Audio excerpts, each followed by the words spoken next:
প্রিয় দর্শক বন্ধু, এই মুহূর্তে সবচাইতে গুরুত্বপূর্ণ খবর। আপনারা দেখছেন সবুজবঙ্গ নিউজ। 2024 লোকসভা নির্বাচনের আগেই আবারও চতুর্থবারের মতো কিন্তু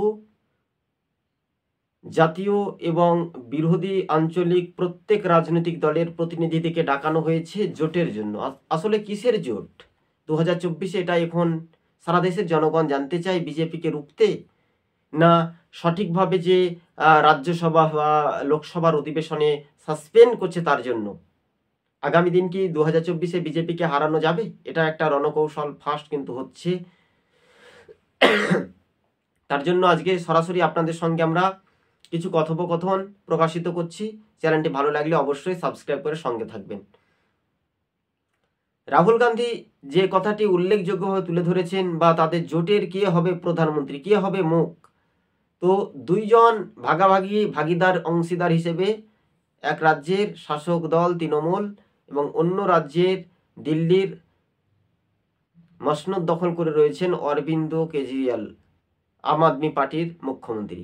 তাদের দাবি যে খাগড়েকে প্রধানমন্ত্রী করতে হবে।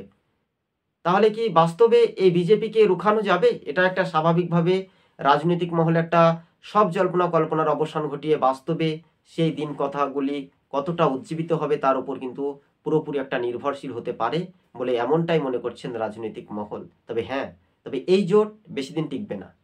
আপনাদেরকে আগেও বলেছিলাম, বর্তমানেও বলছি, ভবিষ্যতেও বলছি, যারা বিরোধী ভোট ভাগাভাগিতে বসিয়ে বিজেপিকে ক্ষমতায় আনে, তাদের কি আবার জোটের কি আলাদা চিত্র হতে পারে?